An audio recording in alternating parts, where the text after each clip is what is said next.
அனைவருக்கும் வணக்கம். நம்ம பெரும்புள்ளி சீமானை பற்றி தான் நம்ம இந்த வீடியோவில் பேசணும். அது முக்கியமான விஷயத்தெல்லாம் பேச வேண்டியிருக்கு. இறுதி வர பாருங்க, வீடியோவை இறுதி வர பாருங்க. அரையங்குறையமாக பார்த்துட்டு விட்டுட்டு இருக்காதிய, முழு வீடியோவும் பாருங்க. நமக்காக சீமான் எந்த அளவு மெனக்கிட்டு இருக்கிறார். சீமானுடைய தம்பிகள் அண்ணாமலையை தோற்கடிக்க வேண்டும் என்பதற்காக, அதாவது வேட்புமனுவிலேயே அண்ணாமலையை தோற்கடிக்க வேண்டும் என்பதற்காக எந்த அளவில் மெனக்கிட்டு இருக்கிறார்கள் என்பதெல்லாம் உங்களுக்கு தெரிந்திருந்தாலும் கூட சில விஷயங்களை, முக்கியமான விஷயங்களை நீங்கள் தெரிஞ்சுக்கிடணும்னா இந்த வீடியோ முழுமையாக பாருங்கள். அதாவது 12,000 பள்ளிக்கூடங்களை மூடியவர் ராஜாஜி. தமிழ்நாட்டில் பள்ளிக்கூடங்களை அடுத்து திறந்தவர் காமராஜர் அப்படின்னு நம்ம எப்போதும் சொல்லிக்கிட்டு இருப்பார் அண்ணன் சீமான். இப்போ அண்ணன் நம்ம சீமான் அவர்கள் தமிழ்நாட்டில் இல்லை. அது உங்களுக்கு தெரியுமா தெரியாதான்னு எனக்கு தெரியல. தமிழ்நாட்டில் இல்லை. ஏன்னா அவருடைய பையன்கள் 2 பேர். என்னடா இப்போ 2009 கல்யாணம் முடிஞ்சுது, 2013 கல்யாணம் முடிஞ்சுது, அதுக்குள்ளே என்ன கணக்கில் சொல்லிக்கிட்டு இருக்கான். பையனுக்குன்னா 10 வயசு தான் இருக்குமா, 9 வயசு தான் இருக்குமா, 16 வயசுலேயும் பையனை வச்சுருக்கானே அப்படிலாம் நீங்கள் கேட்குது. எனக்கு கேட்கு. அது வேறு விஷயம். அந்த பையன் வேறு, அது வாரிசு அரசியலுக்காக கொண்டு வந்திருக்கு. முன்ன கட்டி இளைஞரணி செயலாளராக நிப்பாட்டணும் அப்படிங்கிறதுக்காக கொண்டு வந்திருக்கு. நிறைய பூசுவாங்க. அதெல்லாம் என்னென்ன வேலைகளை தில்லாலங்கடி வேலைகளெல்லாம் செய்ய முடியுமோ அத்தனை வேலைகளையும் செய்வது தான் சீமானுடைய தம்பிகளுடைய வேலைகள். அவங்களுக்கு கொடுக்கப்பட்ட கட்டளை. அதாவது ஒருபோதும் அறிவு என்பது அவர்கள் அஞ்சரைகள் தான். நாம் ஒன்றும் 7.5 கூட்டுறதுன்னு அர்த்தம் இல்லை. அஞ்சரைகளுக்கு ஓட்டு போடுகிறவர்களும் அஞ்சரைகளே தான். என்னடா பொதுமக்களெல்லாம் இப்படி சொல்லிட்டான் அப்படின்ட்டு கோவிச்சுக்கிறாதிய. பொதுமக்கள் ஒருபோதுமே சீமானுடைய கட்சிக்கு வாக்களிக்க மாட்டார்கள். ஏன்னா தன்னுடைய கட்சி தோற்க வேண்டும். தோற்றால்தான் நாம் சில விஷயங்களை தேற்றி கொள்ள முடியும், பணத்தை தேற்றி கொள்ள முடியும் என்று சின்னத்தை பெறுவதில் கூட தன் கவனத்தை அதில் வைக்காமல் வேறு விடயத்தில் வைத்து பின்னாடி வந்திருக்காரு. சின்னம் கொடுத்த பிறகு கூட ஒலி கேட்பி சின்னம் கொடுத்த பிறகு கூட அந்த ஒலிகேட்பு சின்னத்தை இவர் யாரு நம்ம அண்ணன் சீமா வெளி உலகுக்கு அறிமுகப்படுத்தலை. நான் அந்த சின்னம் கேட்பேன், இந்த சின்னம் கேட்பேன்னா சாட்ட துறைமுருகன் நான் சவப்பெட்டி சின்னம் கூட கேட்போம். ஆனால் எங்களுக்கு ஒலிகேட்பு சின்னம், ஒலிகேட்பி சின்னம், அதெல்லாம் ஒலிகேட்பு சின்னம், ஒலிகேட்பி சின்னம் எங்களுக்கு வேண்டாம் அப்படின்ட்டு நம்ம சாட்டத்துறை முருகன் கூட சொல்லிக்கிட்டு இருந்தான். அதான் அண்ணன் சின்னத்தை ரொம்ப லேட்டாகி எங்களுக்கு நாங்கள் எவ்வளவோ போராடி பார்த்தோம், கிடைக்கல. ஒரு சின்னத்தையே உன்னால் பிடுங்க முடியலையே. நம்ம தேர்தல் கமிஷன் அப்படிங்கிற அந்த அமைப்புக்குள்ளே உன்னால் ஒரு ஆணையை கூட பிடுங்க முடியலை. வேறு கட்சிகளும் பிடுங்க முடியலைங்கிறது அது வேறு விஷயம்.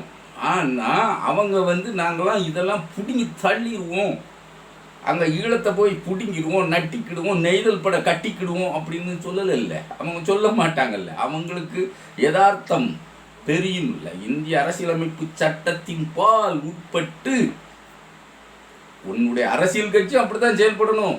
உன்னுடைய வேட்பாளர் அந்த மாதிரியான உறுதிமொழியை எடுத்து தான் வேட்பு மனுவை நீ தாக்கல் பண்ண முடியும்.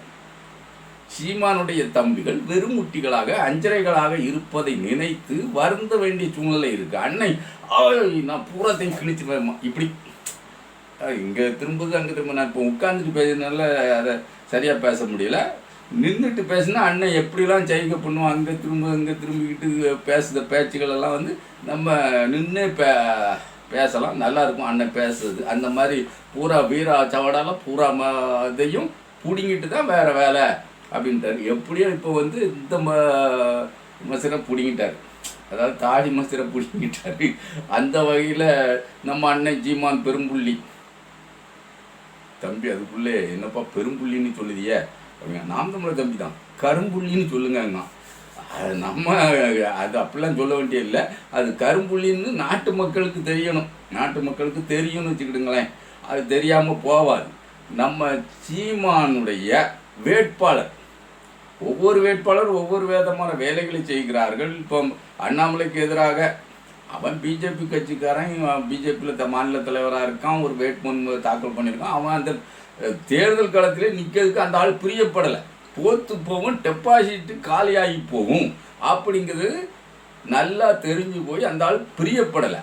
ஆனால் வாக்கு சதவீதத்தை கூட்டி விட வேண்டும். 2.5% 3% இருக்க வாக்கு சதவீதத்தை ஒரு 5% கூட்டியாச்சுன்னா நம்ம அடுத்தால அதிமுக கூட கூட்டணியில் சட்டமன்றத்தில் ஒரு 20 தொகுதிகளுக்கு மேலேயே நம்ம கேட்டு வாங்கிடலாம். அப்படி அவங்க கேட்டாலே கொடுத்துருவாங்க அப்படிங்கிற எண்ணத்தில் அவங்க தனியாக நின்று களங்கண்டு அவங்க மோதிக்கிட்டு கிடக்காங்க. இதுக்காக வேண்டிதான் முக்கிய தலைகளாக தெரியக்கூடியது. இது என்ன அண்ணாமலை என்ன முக்கிய தலையா அப்படின்னு கேட்டால் முக்கிய தலைலாம் இல்லை, முக்கிய தலை தான். அதுக்கு மேலே ஒன்றும் பெரியதாக சொல்லுறதுக்கு இல்லைன்னா கூட அவனே நிற்கிறதுக்கு என்னடா எப்பண்டா நம்ம வேட்புமனு தள்ளுபடி பண்ணுவாங்கன்னு அவன் எதிர்பார்த்துக்கிட்டு கிடக்கான். நாம் தமிழர் வேட்பாளர் கடந்து முக்கிக்கிட்டு கிடக்கான். காணா குறைக்கு அதிமுக வேட்பாளர் கடந்து முக்கிக்கிட்டு கிடக்கான். வேட்புமனு தள்ளுபடி பண்ணுங்க, ஆமாம் ஜுடிஷியல் இதில் உள்ள அந்த ஸ்டாம்ப் பீஸ் செல்லாது, அதாவது கோர்ட்டுக்கு பயன்படுத்தக்கூடிய ஸ்டாம்ப் பீஸ் செல்லாது, அது கோர்ட்டுக்கு அல்லாத இதாக இருக்கணும் அப்படின்ட்டு அது ஒரு பெரிய இஷ்யூவாக ஆக்கிக்கிட்டு, அதாவது சட்ட விதிகள் எப்படியா இருக்கட்டும், அங்கே தான் அவன் ஓட்டை போடுறதுக்கு தான் ரூட்டு வச்சுருக்கான. தேர்தல் கமிஷனே அவனுடைய தானே, மோடியுடைய தானே. கேடி பிடித்த கேடியாக இருக்கக்கூடிய மோடியினுடைய மொத்த அமைப்பும் மோடி கையில் தான் இருக்குது. இடியா ஐடியா எது சிபிஐ என்ஐ இது தேர்தல் கமிஷன் எல்லாமே மோடி கையில் தான் இருக்குது. அவங்க ஒருபோதும் சுத்தமாக வேலை செய்ய போகிறதில்லை. ஒரு வேட்புமனு கொடுத்தானா மறுதான் புதுசாக ஃப்ரெஷ்ஷாக நீட்டாக ஒரு வேட்புமனு 2வது பதிவேற்றம் பண்ணி வச்சுக்கிடுமா. இதை யாராலையும் ஒன்றும் செய்ய முடியாது. அது இந்திய மக்களுக்கு கிடைத்த வாய்ப்புன்னு சொல்லலாம். இதெல்லாம் 2014 உருவாக்கிய கட்சிகளால் நம்ம தமிழ்நாட்டிலே 2 சீட்டு இதுக்கு பாட்டாளி மக்கள் கட்சி, தேமுதிக, மதிமுக அந்த கட்சிகளால் வந்த வினை. பையங்களை இங்கே படிக்க வைக்கல, அமெரிக்கன் பள்ளிகளில் தான் படிக்க வச்சுருக்காங்க. அவங்க அமெரிக்கன் இன்ஸ்டியூட்டில் படிக்க வச்சா தான் அமெரிக்காவில். அண்ணன் சீமானே அமெரிக்காவில் தானே இருக்கார். அண்ணனுடைய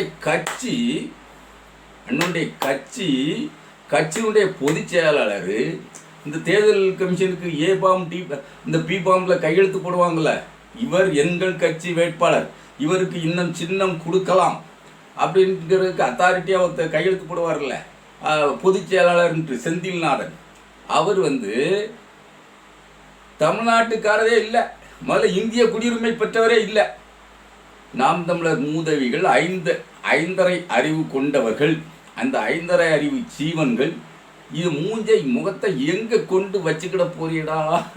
இருக்கு பயிலோட எத்தனை தடவைடா மாரடிச்சு அழுதுகிட்டு கிடக்குது. இல்லை நீங்கள் ஒரு நாள் ஒப்பேற போகிறதில்லை. இந்த கட்சி நமக்கான கட்சி இல்லை, தமிழர் வாழ்வை மீட்க வந்த கட்சி இல்லை. இவன் ஒரு பொய்யன், இவன் பிராடு. இவன் தன்னை வளர்த்துக்கிட்டான் தன்னுடைய மக்கள் படிப்பதற்கு. இப்போ அச்சா எவ்வளோ பெரிய பொய் சொல்லுதான் பாரு இந்த வீடியோவில். என் பிள்ளைங்க என் மையங்க 2 பேரும் ஆங்கில வழியில் படிக்கிறாங்க. நான் அவமானப்படுறேன். பள்ளிக்கூடம் இல்லை படிக்க, என் பிள்ளைய தமிழ் படிக்க பள்ளிக்கூடம் இல்லை.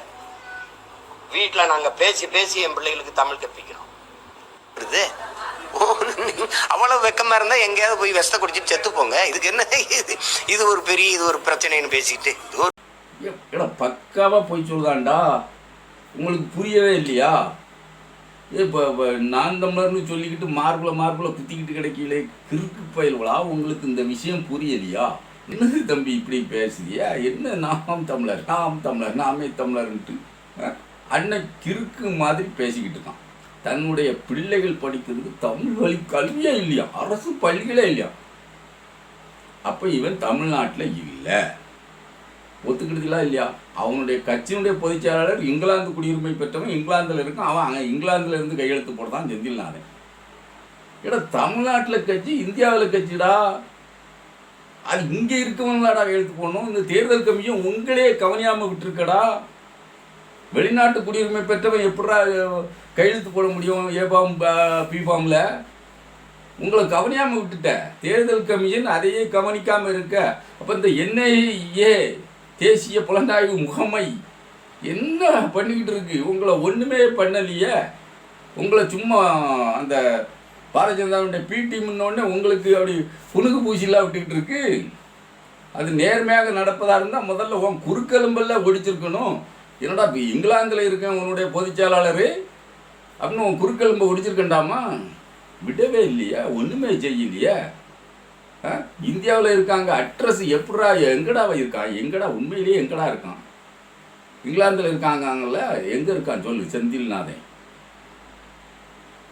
சரி, இப்போ அண்ணன் பேசுறதை பாரு, எதையும் கடந்து போய் எல்லாமே பொய்யும் தரித்திரமும் தந்திரங்களும் பொய் மூட்டைகளும் நிரம்பிய மூளை நிரம்பியவன் தான் அண்ணன் சீமான்.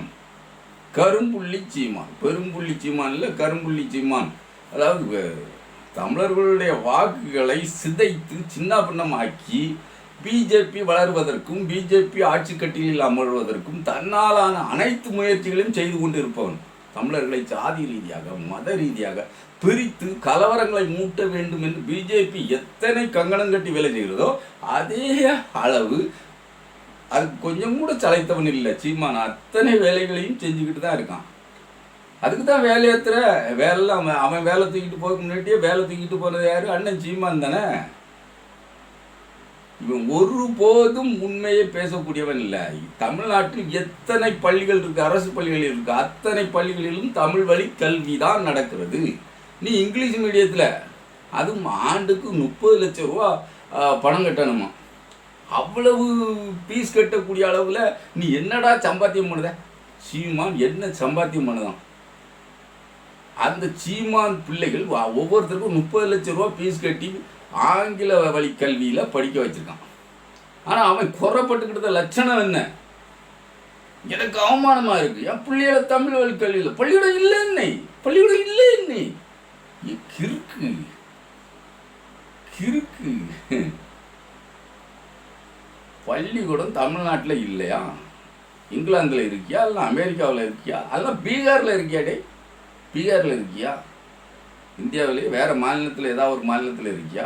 தமிழ் பள்ளிக்கூடம் என் அருகாமையில் இல்லைன்னு சொல்கிறதுக்கு உனக்கு வெளிநாட்டில் இருக்க தம்பிகள், ஈழ உறவுகள், முட்டா சோம்பிகள், 5.5 அறிவுக்காரங்க உனக்கு பணத்தை கொட்டு தான். அதனால் உன் பிள்ளைகளை அந்த மாதிரி உயர்தர நிறுவனங்களில் படிக்க வைக்க. 6ஆம் வகுப்பிலே ஆங்கில கல்வியை கொடுக்கு, தரமான கல்வியை கொடுங்க, ஆங்கில கல்வியை கொடுத்துடாதங்க. ஏன்னா எல்லா கல்வியும் தேவைப்படுது இல்லை. தமிழ் வழிக்கல்வி தான் முக்கியமாக பிரதானமாக எல்லா அரசு பள்ளிகளிலும் பயிற்றுவிக்கப்படுகிறது. அதை கூடும் அறியாதவன் போல புரியாதவன் போல தன்னுடைய பிள்ளைகளை 30 லட்சம் ரூபா ஆண்டுக்கு 30 லட்சம் ரூபா பணத்தை கட்டி படிக்க வச்சுட்டு இங்கே பள்ளிக்கூடம் இல்லை, தமிழ் வழி கல்வி பள்ளிக்கூடம் இல்லை. அவமானம், இது தேசிய அவமானம், தமிழ் தேசிய அவமானம். அறவேக்காடு அறிவு கெட்ட சீமான். தமிழ்நாட்டுக்கே கரும்புள்ளி சீமான் தான். இப்படிப்பட்ட சீமானோடு பயணிக்கின்ற ஐந்தரைகளை நீங்கள் ஒருபோதும் திருந்தி கொள்வதற்கு வாய்ப்பே இல்லை. திருந்தி 1-2 பேர் வாரான்னா அவங்க எவ்வளோ பட்டிருப்பான், பட்டு தேய்ந்து ஓடா தேஞ்சு அவன்கிட்ட இருக்க பணத்தை எல்லாம் தொடங்கி அவனுடைய வாழ்க்கையே முடிஞ்ச பிறகு அவன் வாழ்க்கையை முடிஞ்சிடும். அவன் பணத்தை பூராமே சேர்ந்து தேய்ச்சி கரைச்சி இவனுக்காகவே கரைச்சி விட்டு இவன் வாழ்வதற்காகவே, சீமான் வாழ்வதற்காகவே பணத்தை பூராத்தையும் கரைச்சி அவன் தன்னை தேய்த்து தன்னை தாழ்த்தி கடைசியில் சாகக்கூடிய கட்டத்தில் அப்பந்தான் திருந்துவான். நாம் தமிழருங்கிற குரூப்பு நம்மளுடைய விரோதி, நாம் இவ்வளோ நாளும் தெரியாமல் அதில் பயணிச்சிட்டோம் சுமந்துட்டோம் அப்படின்னு அன்னைக்கு தான் திருந்துதான். அப்படி திருந்தி வருந்தி என்ன பிரயோஜனம்? இப்பவுமே யோசனை பண்ணிப்பார். எத்தனை பொய்களை அவன் சொல்லிக்கிட்டு இருக்கான் அப்படிங்கிறத யோசனை பண்ணிப்பார். இவன் பிரச்சாரத்துக்கு போனாலே அந்த ஒலி கேட்பி வேலை செய்ய மாட்டேங்குப்பா, வேலை செய்யலை. இவன் பிரச்சாரத்தை கன்னியாகுமரியிலேருந்து தொடக்க தான் ஒலி கேட்பி வேலை செய்ய மாட்டேங்குது. ஏன் வேலை செய்யணும்? ஏன் அதை ஒலி கேட்பின்னு சொல்றதை விட இவன் சொல்லதான் ஒலி வாங்கிங்க. ஒலி கேட்பி அதுதான் சரியான தமிழ் சொல். ஒலி கேட்பி தான் சரியான தமிழ் சொல். இவன் சொல்லுறதுலாம் தமிழ் சொல்லே அல்ல. அது இல்லை, ஒலிகேட்பி. ஒலிகேட்பி தான் சரியான தமிழ் சொல். அந்த ஒலிகேட்பியை ஒலி விவசாயின்னு கூட வச்சுக்க. ஆமாம், ஒலியை அது நீ கொடுக்குற, அது கேட்கிறது, அந்த கேட்டு அந்த ஒலியை பெரிதுபடுத்துவதற்குரிய சாதனத்துக்கு, ஒலியை பெருக்கக்கூடிய சாதனத்துக்கு அது அனுப்பி வைக்கிறது. அப்போ அது ஒரு விவசாயத்தை செய்கிறது. அப்போ ஒலி விவசாயின்னு வச்சுக்க. ஒலிகேட்பி விவசாயின்னு கூட நீ உன் சின்னத்தை பேர் சொல்லிக்கலாமே. அப்படி சொல்லு, விவசாய சின்னம்னு சொல்லு. இதில் என்ன தவறு இருக்கு? அப்படி சொல்லியா வாக்குகள் உன் இஷ்டத்துக்கு தமிழில் நாங்கள் கிடைக்கல, பள்ளிக்கூடம் கிடைக்கல, வா என் ஊருக்கு வா, என் வீட்டு அருகே பள்ளிக்கூடம் இருக்குது, அதில் இருந்து 1 கிலோமீட்டரில் பள்ளிக்கூடம் இருக்குது, அதில் இருந்து 2 கிலோமீட்டரில் பள்ளிக்கூடம் இருக்குது. இப்போ எத்தனை பள்ளிக்கூடம் வேணாலும் ஆரம்ப நிலையில் இருந்து 8ஆம் வகுப்பு வரை என் வீட்டு அருகே இருக்குது. அதே மாதிரி 1 கிலோமீட்டரில் அதே மாதிரி 1ஆம் வகுப்புலேருந்து 8ஆம் வகுப்பு வரை பள்ளிக்கூடம் இருக்குது. இன்னும் அதே மாதிரி 1 கிலோமீட்டரில் பள்ளிக்கூடம் இருக்குது. அதே மாதிரி 2 கிலோமீட்டரில் அதே மாதிரியான 1ஆம் வகுப்புலேருந்து 8ஆம் வகுப்பு இருக்குது. 3 கிலோமீட்டருக்குள்ளே 6லிருந்து 12 வரை பள்ளிக்கூடம் 2 இருக்கிறது. ஒன்று அரசு பள்ளி, ஒன்று அரசு உதவி பெறும் பள்ளி. பிறகு அதே மாதிரி 3 கிலோமீட்டரில் 1ஆம் வகுப்பிலிருந்து 10ஆம் வகுப்பு வரை ஒரு அரசு உதவி பெறும் பள்ளி கூட இருக்குது. எல்லாமே தமிழ் வழி கல்வி தான். என் ஊருக்கு வா, நான் போடுறேன் சோறுவான் பையனுக்கு, வா தமிழ் வழி கல்வி படிக்க வை. நீ ஏன் போய் பீகார்லேயோ இல்லை அமெரிக்காவிலேயோ கிடக்க? நாதியத்தவனாடா நீ? சீமா, நீ நாதியத்தாடா போயிட்ட? தமிழ்நாட்டுக்கு வாடா, என் ஊருக்கு வாடா, உன் பையங்களை நான் படிக்க வைக்கேன் தமிழ் வழி கல்வியில். ஏன்டா அவமானப்பட்டு தூக்கில் தொங்குத? செத்து போயிடாத. ஏன்னா தமிழ் உயிரை விடுதவை நீ. அப்படி இருக்கும்போது உன் பையங்க தமிழ் வழி கல்வியில் பயிலையே அப்படிங்கிற வேகத்தில் செத்துக்கிட்டு தொலைச்சிடாத. என் ஊருக்கு அனுப்பி வை. பையங்களை இங்கே படிக்க போ. 2 கிலோமீட்டரில் நடந்து போனால் ஆரோக்கியமாக இருக்கும். அவன் பையன் குண்டு இருக்கான் பார்த்தியா? அந்த குண்டு தொப்பெல்லாம் கொஞ்சம் குறைஞ்சிரும். கராத்தே வேண்டாண்டா, நடந்து போய் படிக்கட்டும். நல்ல உடல் ஆரோக்கியத்தோட தேக ஆரோக்கியத்தோடு இருப்பான்டா. +2 வந்ததுன்னா பையங்களுக்கு இப்போ சைக்கிள் வேறு கொடுத்துருவாங்க. நல்லபடியாக போயிட்டு வந்துடலான்ட்டா. அப்புறம் 7 கிலோமீட்டரில் கல்லூரி இருக்குது, 20 கிலோமீட்டரில் கல்லூரி இருக்குது. தொடர்ந்து பக்கத்தில் 7 கிலோமீட்டரில் கல்லூரி இருக்குது, 20 கிலோமீட்டரில் கல்லூரி இருக்குது, 11 கிலோமீட்டரில் கல்லூரி இருக்குது. இன்னும் சுற்றி நிறைய இருக்குது. தனியார் கல்லூரிகளும் நிறைய இருக்குது. அதெல்லாம் சொன்னால் கணக்கு இல்லை. அது தமிழ் வழி கல்வி தான். அனைத்தும் தமிழ் வழி கல்வி. வாடா ஐயா, சீமா, தம்பி, அப்பா, அண்ணா, பெரும்புள்ளி இல்லை கரும்புள்ளி, வா